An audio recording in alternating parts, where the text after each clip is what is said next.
Okay, so a few stories making the headlines this morning. The only airline listed on the Nigerian stock market, Medview Airline PLC, has dismissed about 100 staffers of pilots, engineers, and crew members. The company says it's in serious financial difficulties. It was founded in May 2007 and listed by introduction on the Nigerian Stock Exchange end of January 2017.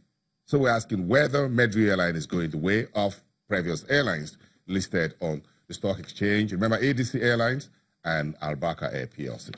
Meantime, the Union of Galvanized Iron and Steel Manufacturing Companies says smuggling is killing their business in Nigeria. Says the industry is facing about $5 million every week in imported iron and steel. And if this continue without let-off, then we're looking at a mass layoff of about 50,000 direct employees and attendant consequences on the broader economy. What else is in the news? Energy retailer Eternal Oil has issued a notice to raise 10 billion naira of a 270-day commercial paper. And we're looking at who are the best performing economies in Africa, as to speak, and moving forward. That's what the IMF says. The best 4 economies in Africa are Ethiopia, growing at 8.3%. That's the forecast for next year. Ghana and Ivory Coast will grow about 7% next year, and Kenya will grow about 6.1%. The laggards on the continent are 2 oil producers, Nigeria and Angola. And the third, South Africa, a mining giant, as among the 3. So the best 4 economies in Africa moving forward is Ethiopia, Kenya, Ghana, and Ivory Coast, and Nigeria on the other side of the coin. Take that in as you search for the next CEO. That's February next year. Let's talk about the new micro pension plan, which the Nigeria's Pension Commission announced months ago. Now we're getting close. Of course, if you've seen the newspapers or the news this week, the PENCOM industry regulator has been issuing some public notice saying it is time to kick this off the ground. Let's get a sense of what this is all about as we get Farouk Aminu, who is the head of research and strategy management at PENCOM, joining us live from our Abuja studios. Good morning. It's good to have you on the program, sir. Good morning, Mr. Mofai. Nice to have me on the program. Thank you. We appreciate that. So, we've seen the guidelines, we've seen the framework for this micro plan. What is PENCOM trying to achieve here, really? Okay, if you notice, pension has been a plan for people who retired from formal employment to receive some income after retirement. And that has been limited to the people who worked in the formal sector, largely those who worked for government under various arrangements that if you served the government for 10 years, you are qualified to have both pension and gratuity. Now, various private sector employers in the formal sector had various different pension arrangements before 2004. Now, with the pension reforms of 2004, and subsequently, with the enactment of Pension Reform Act 2014, pension has been privatized. Privatized in the sense that everybody who is willing can actually have pension.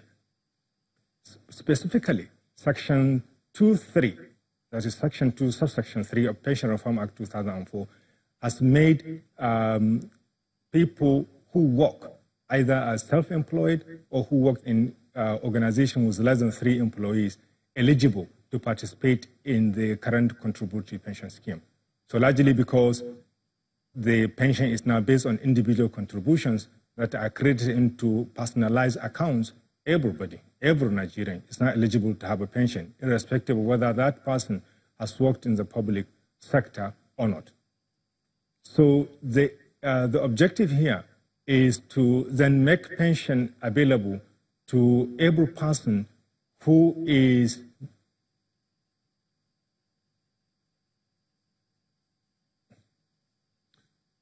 Dr. Farouk, the next question I want to ask you, you're talking about the rationale and all that. how much do you think the new micro pension plan will bring into the kitty, looking at the size of the existing pension portfolio in Nigeria? I'm sure you folks have done your homework.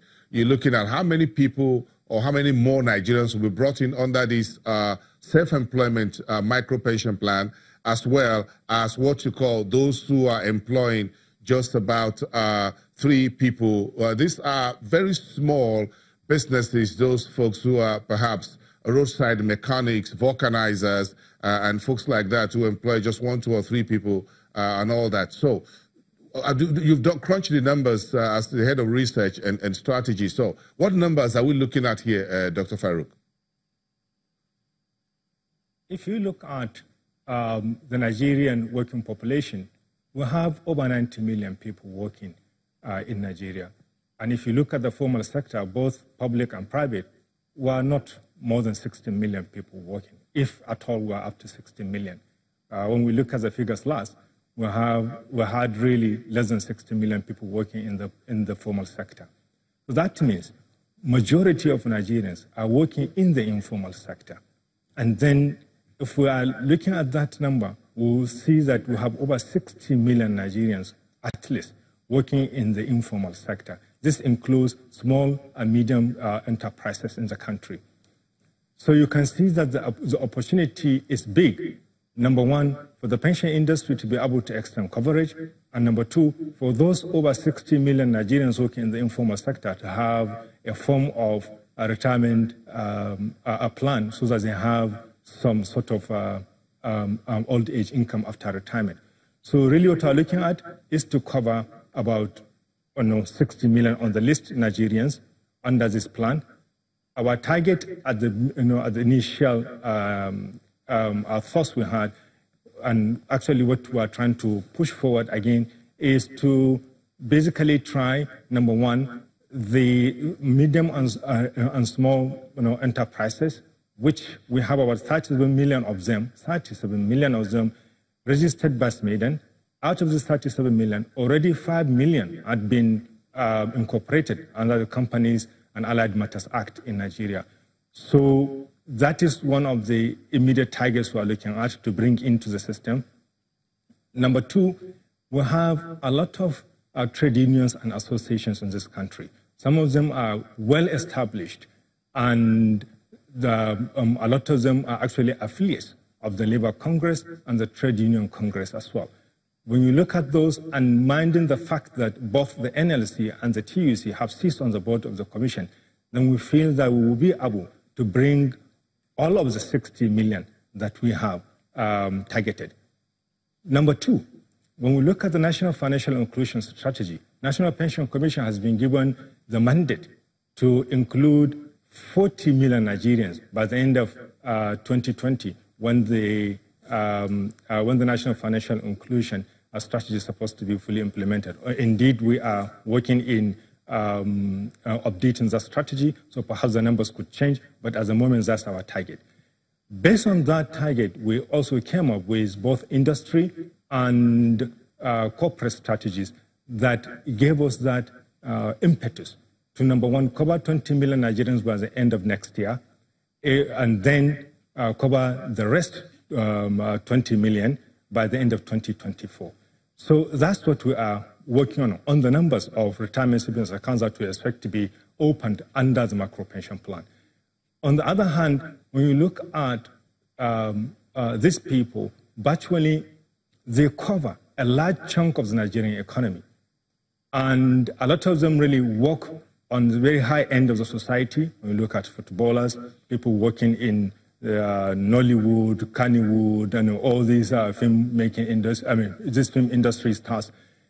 All of them, if we can target them and make a pension plan available to them, that will be good for the country, number one, getting these people having a cover after retirement for old age income, and number two, getting their contributions actually onto the system, and then getting those amounts contributed invested in the country to drive economic development in the country. At the moment, we have about 8.3 trillion naira, and all of it virtually invested in the Nigerian economy. So we feel the pension industry has been one of the drivers of economic development in the country. And we believe that with getting these people on the macro pension plan and getting their contributions onto the system, the Nigerian economy will have a lot of investable funds available that could drive it forward.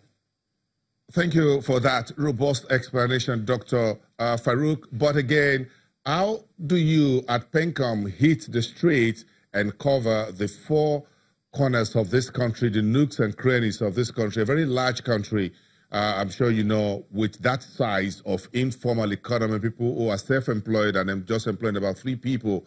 What's the strategy here to get these numbers? What are you doing?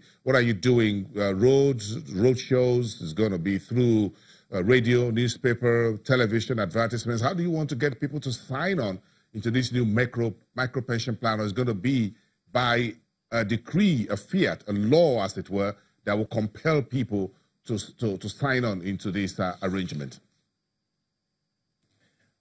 Well, indeed, we're aware that we can compel people in the informal sector to participate. Participation is strictly voluntary, and we are very much aware of that, and we appreciate that. Our thinking is, number one, create this awareness, and we have already lined up a lot of awareness plans that we are going to hit the streets on. We are working with the various trade unions and associations, including the NLC, the TUC, and NASIMA, and even the Bank of Industry, and several other institutions, including SMEDEN. We are working assiduously to get their buy-in at the moment. We have worked tirelessly before in ensuring that they understood where we're going and what the aims and objectives of the plan are to both the pension industry and the Nigerian economy as a whole. So indeed, yes, we have been doing so much, and we're going to double our efforts on that. For example, we've already started the roadshows, attending some of the trade fairs that had been organized in this country, in Abuja, in Enugu, across the country we have been going. So that is in awareness creation. But we are also working with the National Financial Inclusion Secretariat as an organization that is implementing part of the National Financial Inclusion Strategy to work together as a team to get the support of the central bank and all other financial regulators in the country in making sure that we develop the right set of instruments, investable instruments, that are going to actually serve the purposes of these people, that will give them what they want. So, number one, we are doing a lot of sensitization. We are working with the various institutions and associations. We are also working with the various institutions as enablers in this country, particularly the financial regulators and the various ministries, departments, and agencies of government. Dr. Farouk Aminu, thank you very much for your time today, the head of Research and Strategy Management at PENCOM. We appreciate your comments and enlightening us a little more on this micro pension plan that is now on the street. Let's talk about Nigeria's trade relations when we come back after the break. Oh yeah, we're also going to check in the FMDQ exchange place with the fixed income market right after the break.